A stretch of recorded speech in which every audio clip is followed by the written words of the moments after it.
আরে শুধু ডাক্তার নয়, রান্না করা, বাসন মাজা, কাপড় কাচা, কুটনো কাটা কি না পারে, আবার ভালো কেকটাও বানাতে পারে।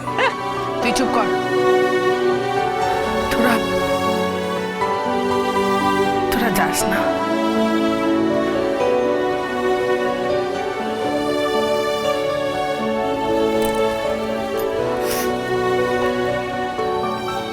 না শোনা মা, আমরা যাব। আমি গোবিন্দকে নিয়ে এ বাড়ি থেকে চলে যাব। কিন্তু কিন্তু ডালি, ওখানে যাবে মানে ওখানে তো ছোট ঘর।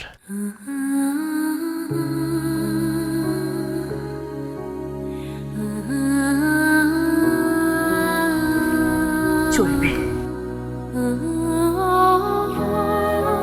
ওখানে এসি নেই ডালি। চলবে।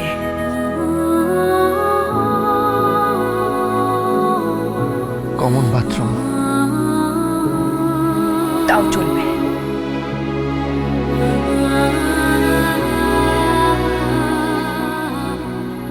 বাথরুমে কিন্তু কমোড নেই। চলবে।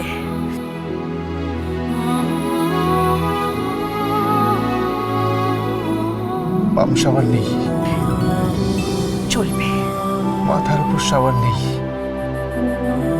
চলবে।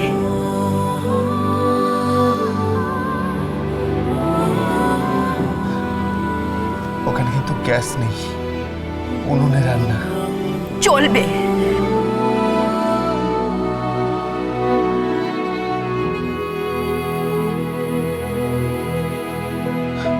কিন্তু ডালি, ব্যাস,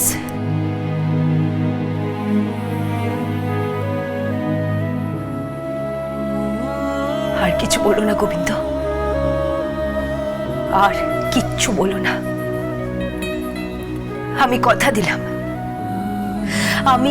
দিলাম, আমি একদিন এই বাড়িতে মাথা উঁচু করে ফিরে আসব।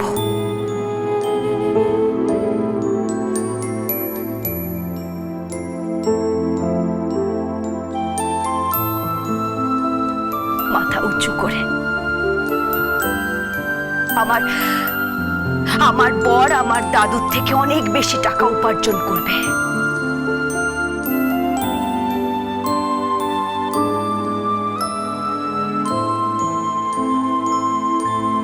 উপার্জন করে সকলের সামনে এসে দাঁড়াবে।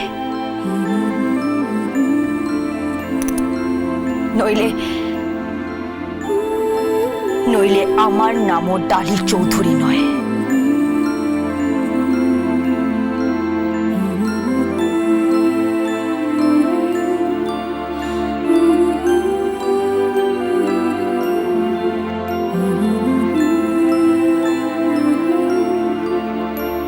আর একটা কথা, রোহিণী বৌদি, মাসিমুনি,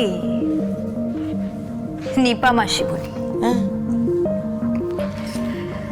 ততদিন পর্যন্ত আমি এই পরিবারের জন্য কিছু ব্যবস্থা করে রেখেছি।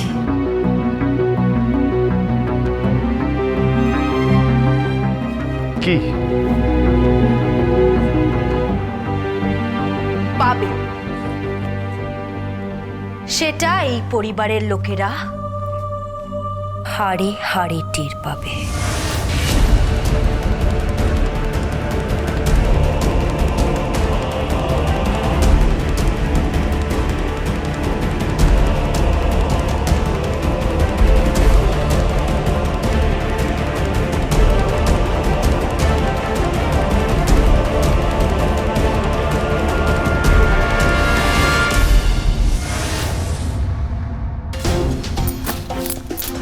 ডালি, ডালি কথাটা শোন, ছেলে মানুষই করিস না, কথাটা শোন ডালি, আমার কথাটা তো শোন। ডালি ডালি দেখ দেখ, মাথা গরম করিস না। দেখ দিদি তো ঠিকই বলছে, বল তুই সোনামার কথা একবারও ভাববি না? ছেলেটাকে এতদিন বাদে কাছে পেয়েছে। তবুও আমি এ বাড়িতে থাকবো না। উঠতে বসতে সবাই গোবিন্দকে অপমান করবে, আর আমি সেটা নিতে পারবো না, আমি নিতে। ডালি ডালি ডালি ডালি শোন, ডালি শোন কথাটা। ডালি ডালি ডালি, আমি তোর সব কথা বুঝতে পারছি, তবু বিয়ে হলে বুঝতে পারতে।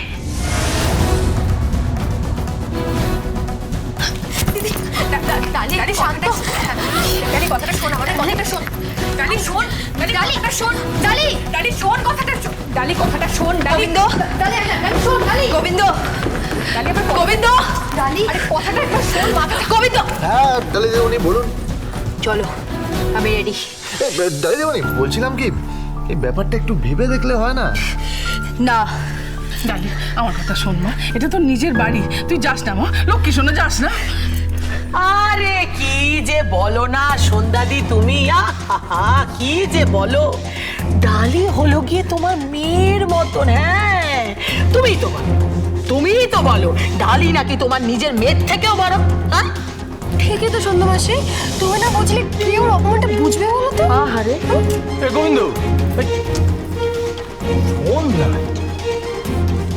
বলছি যে তোর বৌদি হঠাৎ তার ননদের হয়ে কথা বলছে, কি ব্যাপারটা বলতো? চরকটা এগুলো আপনি বুঝবেন না, এগুলোকে বলে পারিবারিক পলিটিক্স। একদম ঠিক কইছে, একদম ঠিক কইছে। এরই কয় পারিবারিক রাজনীতি। কি বলে তুমি? কি বললে? বলো বলো। না না না, আমি কিছু কই নাই। ওই আমি এইটাই কইতে আসছিলাম যে ওই তোমরা এই দুজনে মিলা না রাজনীতিতে প্রবেশ করো, এই নামটাই হইব। এটা কি হলো তোমার? কি না না না ছাড়বই না, এসব কথা এখন থাক না বাবা। এই ডালি ডালি শোন না, এইভাবে যাস না, দেখ দাদু কষ্ট পাবে। আর না গেলে প্রতিনিয়ত আমি কষ্ট পাবো।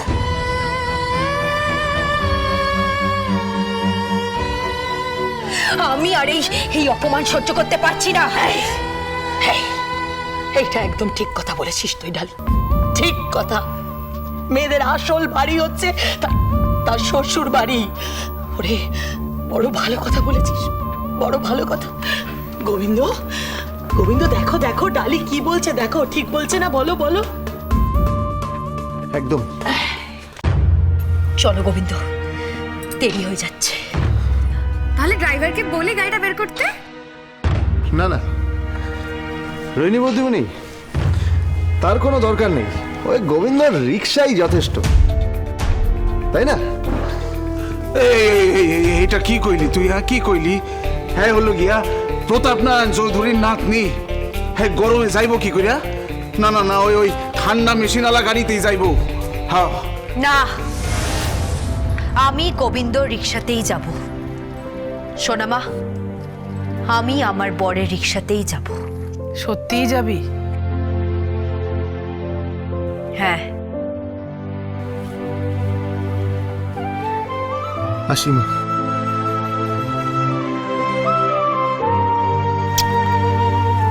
তোদের যাওয়াটা যখন আটকাতেই পারবো না, তাহলে বিদায়ের মতোই বিদায় দি।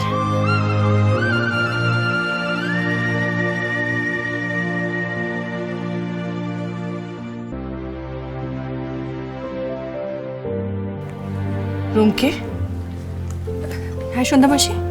একবার আয় আমার সাথে। কেসটা কি? কি হইব?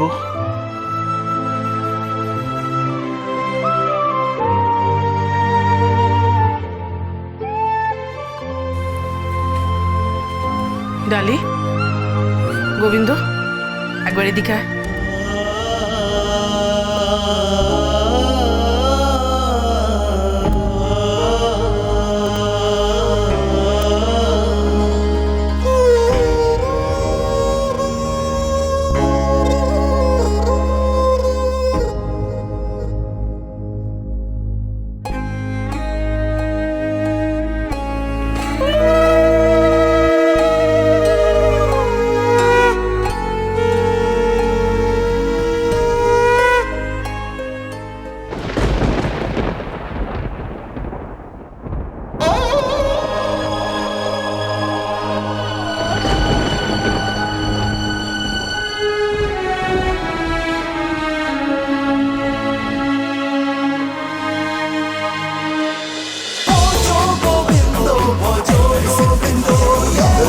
With Portugal Bindo.